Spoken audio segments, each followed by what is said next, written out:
সম্মানিত ভিউয়ার ও সুপ্রিয় শিক্ষার্থী, এনএসআইটি সলিউশনের নতুন ভিডিওতে আপনাদের সকলকে স্বাগত জানাচ্ছি। আজকের এই ভিডিওতে আমরা কথা বলবো নবম শ্রেণীর পঞ্চম সপ্তাহের ভূগোল ও পরিবেশ বিষয়ে অ্যাসাইনমেন্ট নিয়ে।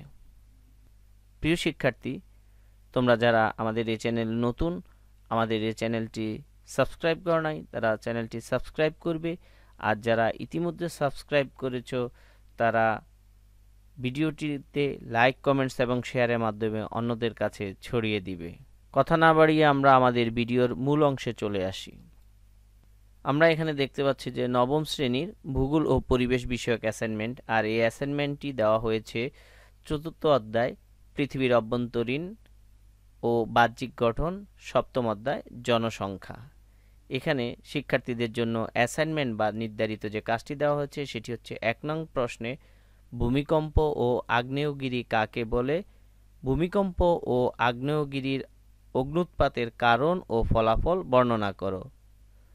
২ নম্বর প্রশ্ন স্থূল জন্মহার নির্ণয়ের পদ্ধতি লিখো।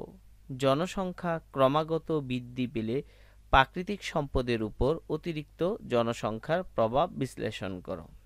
প্রিয় শিক্ষার্থীরা, আমরা তোমাদের এই ভূগোল ও পরিবেশ বিষয়ক অ্যাসাইনমেন্টের জন্য কিছু নমুনা উত্তর এখানে আলোচনা করব। আশা করি তোমরা ভিডিওটি না টেনে শেষ পর্যন্ত দেখলে তোমাদের ভূগোল ও পরিবেশ বিষয়ক অ্যাসাইনমেন্টটি খুব সুন্দরভাবে লিখতে সক্ষম হবে।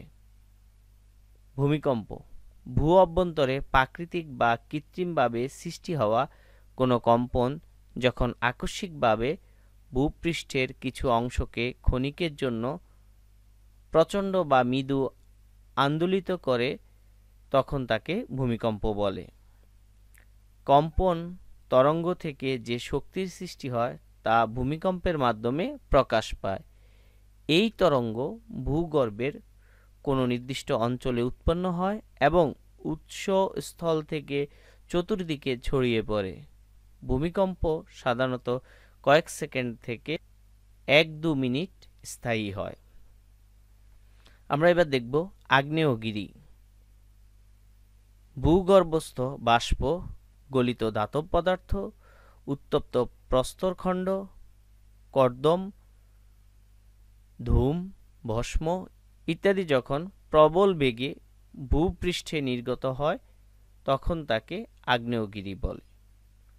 আগ্নেয়গিরি থেকে ভূগর্ভস্থ পদার্থের নির্গমনকে বলা হয় অগ্ন্যুৎপাত। আগ্নেয়গিরির বহিস্থ যে মুখ বা নির্গমন পথ দিয়ে অগ্ন্যুৎপাত ঘটে তাকে জ্বালামুখ বলে। এবার আমরা দেখব ভূমিকম্পের কারণ। নিচে উল্লেখিত কারণে ভূমিকম্প হয়। ভূপৃষ্ঠজনিত প্লেটগুলোর কিছুটা স্থানচ্যুতির কারণে ভূমিকম্পের আবির্ভাব হয়। আগ্নেয়গিরির বিস্ফোরণ ও গলিত লাভা উৎক্ষিপ্ত হবার কারণে ভূমিকম্পের সৃষ্টি হতে পারে। কখনো কখনো পাহাড় কিংবা উঁচু স্থান থেকে বৃহৎ পরিসরে শিলাচ্যুতিজনিত কারণে ভূমিকম্প হতে পারে। কোনো কারণে পাহাড় পর্বত হতে বৃহৎ শিলাখণ্ড ভূত্বকের উপর ধসে পড়ে ভূমিকম্প হয়। ভূত্বক তাপ বিকিরণ করে সংকুচিত হয়ে পড়লে ফাটল ও বাজের সৃষ্টি হয়ে ভূমিকম্প হয়। কখনো কখনো প্রকাণ্ড হিমবাহ পর্বতগাত্র হতে হঠাৎ নিচে পতিত হয়, এতে ভূকম্প কেঁপে ওঠে এবং ভূমিকম্প হয়। ভূমিকম্পের ফলাফল। ভূমিকম্পের ফলে অসংখ্য চ্যুতি ও ফাটলের সৃষ্টি হয়। ভূমিকম্পের ফলে কখনো সমুদ্রতলের অনেক স্থান উপরে ভেসে ওঠে, আবার কখনো স্থলভাগের অনেক স্থান সমুদ্রতলে ডুবে যায়। অনেক সময় নদীর গতিপথ পরিবর্তিত বা বন্ধ হয়ে যায়। ভূমিকম্পের ঝাঁকুনিতে পর্বতগাত্র হতে বৃহৎ বরফখণ্ড হঠাৎ নিচে পতিত হয় এবং পর্বতের পাদদেশে ব্যাপক ক্ষতি সাধন করে। ভূমিকম্পের ধাক্কায় সমুদ্রের পানি তীর থেকে নিচে নেমে যায় এবং পরক্ষণে ভীষণ গর্জন সহকারে ১৫ থেকে ২০ মিটার উঁচু হয়ে ঢেউয়ের আকারে উপকূলে এসে আছড়ে পড়ে। এ ধরনের জলোচ্ছ্বাসকে সুনামি বলে।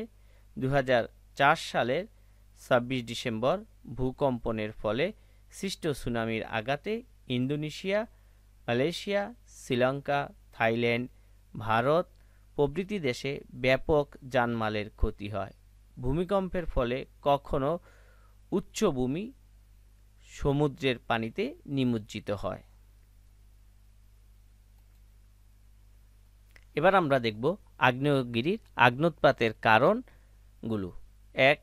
ভূত্বকে দুর্বল স্থান বা ফাটলের অবস্থান। ভূত্বকের সর্বত্র সমান শক্ত ও পুরু নয়, কোনো কোনো স্থানে ফাটল বা দুর্বল শিলা থাকে। এসব স্থানে সহজেই সুড়ঙ্গের সৃষ্টি হয়ে আগ্নোৎপাত ঘটতে পারে। 2. ভূপৃষ্ঠের চাপের হ্রাস। ভূগর্ভে ক্রমবর্ধমান সঞ্চিত বাষ্পরাশি সর্বদা বাইরে আসতে চায়, ফলে ভূত্বকের তলদেশে প্রবল ঊর্ধ্বচাপ পড়ে।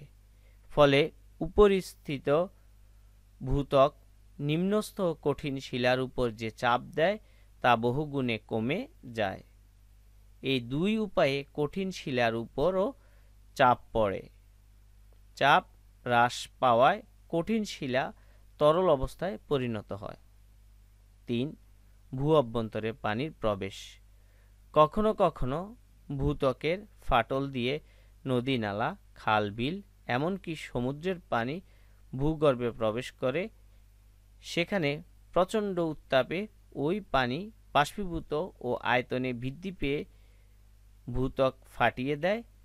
তখন ওই ফাটলের ভেতর দিয়ে পানি, বাষ্প, তপ্ত শিলা প্রভৃতি নির্গত হয়ে আগ্নোৎপাত ঘটায়। 4. ভূগর্ভের চাপ বৃদ্ধি।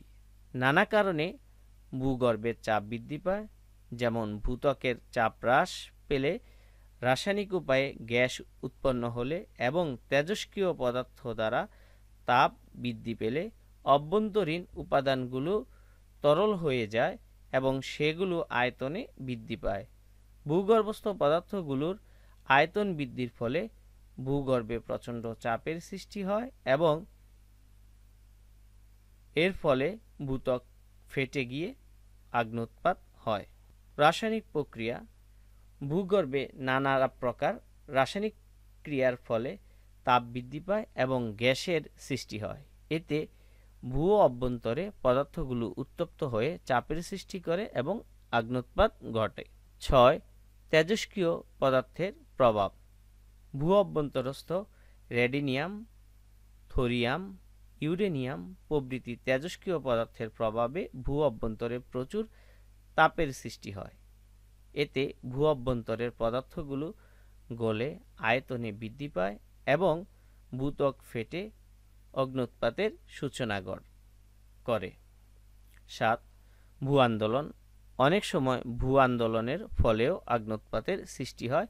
এক্ষেত্রে ভূ আন্দোলনের পার্শ্বচাপে ভূত্বকের দুর্বল অংশ ভেদ করে এ উত্তপ্ত তরল লাভা উপরে উত্থিত হয়। 8. ভূপৃষ্ঠের তাপ বিকিরণ। ভূপৃষ্ঠের সর্বদা তাপ বিকিরণ করে শীতল ও সংকুচিত হচ্ছে, এতে ভূত্বকের ভাঁজের সৃষ্টি হয়, চাপ হ্রাস পায় এবং ভূত্বক ফেটে আগ্নোৎপাতের সূচনা করে।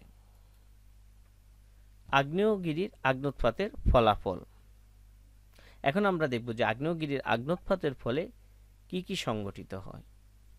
আগ্নেয়গিরি থেকে নির্গত লাভা সঞ্চিত হয়ে মালভূমির সৃষ্টি হয়। মৃত আগ্নেয়গিরির জ্বালামুখে বৃষ্টির পানি জমে হ্রদের সৃষ্টি করে। আলাস্কার মাউন্ট আতাকামা, অ্যারিজোনা ও নেভাদার আগ্নেয় হ্রদ বিশেষ উল্লেখযোগ্য। আগ্নেয়গিরির থেকে নির্গত লাভা প্রভৃতি প্রবল বেগে ঊর্ধ্বে উঠে চারদিকে বহু দূর গিয়ে পড়ে এবং পার্শ্ববর্তী গ্রাম ও শহর, শস্যক্ষেত প্রভৃতি ধ্বংস করে দেয়। আগ্নোৎপাতের ফলে সৃষ্ট ভূমির উর্বরতাও বৃদ্ধি পায়, যেমন দাক্ষিণাত্যের লাভা গঠিত কৃষ্ণ মৃত্তিকা কার্পাস চাষের জন্য বিশেষ উপযোগী। অনেক সময় অগ্ন্যুৎপাতের ফলে পৃথিবীর বহু নিচের খনিজ পদার্থ ভূপৃষ্ঠে নিক্ষিপ্ত হয়। অগ্ন্যুৎপাতের ফলে উর্বর পলল ভূমিও সৃষ্টি হতে পারে। অগভীর সমুদ্রে বা হ্রদে লাভা ও ভস্ম সঞ্চিত হয়ে এরূপ ভূভাগ সৃষ্টি হয়। এখন আমরা দেখব 2 নং প্রশ্নের নমুনা উত্তর। স্থূল জন্মহার। সাধারণ জন্মহারের চেয়ে স্থূল জন্মহার বহুল পরিচিত ও গ্রহণযোগ্য পদ্ধতি। এই পদ্ধতি হাজারে প্রকাশ করা হয়ে থাকে। কোনো বছরে জন্মিত সন্তানের মোট সংখ্যাকে উক্ত বছরের মধ্যকালীন মোট জনসংখ্যা দিয়ে ভাগ করে স্থূল জন্মহার নির্ণয় করা হয়। স্থূল জন্মহার যে সূত্রটি সেটি আমরা দেখছি, কোনো বছরের জন্মিত সন্তানের মোট সংখ্যাকে বছরের মধ্যকালীন জনসংখ্যা অর্থাৎ মোট জনসংখ্যা দিয়ে ভাগ করে 1000 দিয়ে গুণ করতে হয়। কোনো একটি স্থান বা দেশের মোট জনসংখ্যা এবং ওই বছরে জন্মিত সন্তান ও জনসংখ্যা জানা থাকলে স্থূল জনসংখ্যা সহজেই বের করা যায়। এখন আমরা যে সর্বশেষ প্রশ্নটি দেখব সেটি হচ্ছে প্রাকৃতিক সম্পদের উপর অতিরিক্ত জনসংখ্যার প্রভাব। প্রাকৃতিক সম্পদের উপর অতিরিক্ত জনসংখ্যা যে সকল প্রভাবগুলো বিস্তার করে তার মধ্যে উল্লেখযোগ্য হচ্ছে, জনসংখ্যা ক্রমাগত বৃদ্ধি পেলে সরাসরি চাপ পড়ে ভূমির উপর। ভূমি একটি প্রাকৃতিক সম্পদ। বাড়তি জনসংখ্যার জন্য বাড়তি খাদ্য উৎপাদনের জন্য ভূমির উপর চাপ পড়ে। 2. বাড়তি জনসংখ্যার জন্য বাড়তি খাদ্য ও বাসস্থান তৈরির ফলে প্রাকৃতিক সম্পদ যেমন মাটি, পানি, গাছপালা ও প্রাণীর উপর ক্ষতিকর প্রভাব পড়ে। 3. বাড়তি জনসংখ্যার অধিক মাত্রায় খাদ্যশস্য ও ফসল ফলানোর জন্য একই জমি একাধিকবার চাষ করা হয়, ফলে জমির উর্বরতাও নষ্ট হয়। 4. অধিক জনসংখ্যার খাদ্য চাহিদা মেটাতে অতিরিক্ত রাসায়নিক সার ও কীটনাশক ব্যবহার করা হয়, ফলে মাটি ও পানি দূষিত হচ্ছে। 5. স্টিমার ও অন্যান্য জলযান থেকে নির্গত বর্জ্য ও মানুষের মলমূত্র পানিতে মিশে পানি দূষিত হয়। 6. অধিক জনসংখ্যার কর্মস্থানের জন্য তৈরি কলকারখানা থেকে নির্গত নানা রকম ক্ষতিকর গ্যাস বায়ুতে মিশে বায়ু দূষিত করে।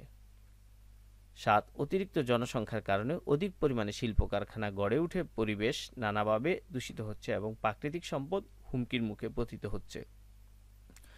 পরিশেষে আমরা বলতে পারি, অধিক জনসংখ্যা প্রাকৃতিক সম্পদের মধ্যে ভারসাম্য নষ্ট করে প্রাকৃতিক সম্পদ এর বিনষ্টের মূল কারণ হয়ে দাঁড়িয়েছে। তাই আমাদের অতিরিক্ত জনসংখ্যা যেন পরিবেশের বিরূপ প্রভাব ফেলতে না পারে, আমাদেরকে সেদিকে লক্ষ্য রাখতে হবে। প্রিয় শিক্ষার্থী, তোমরা এখনও যারা আমাদের এই চ্যানেলটি সাবস্ক্রাইব করো নাই, আমাদের এই চ্যানেলটি সাবস্ক্রাইব করে পাশে থাকা নোটিফিকেশন বেলটি অন করে দিয়ে আমাদের চ্যানেলে আপলোড করা ভিডিওগুলো সবার আগে পেতে আমাদের সাথেই থাকো। আর যারা ইতিমধ্যে আমাদের এই চ্যানেলটি সাবস্ক্রাইব করেছো তাদেরকে অসংখ্য ধন্যবাদ। তারা লাইক, কমেন্টস এবং শেয়ারের মাধ্যমে ভিডিওটি অন্যদের কাছে ছড়িয়ে দিবে।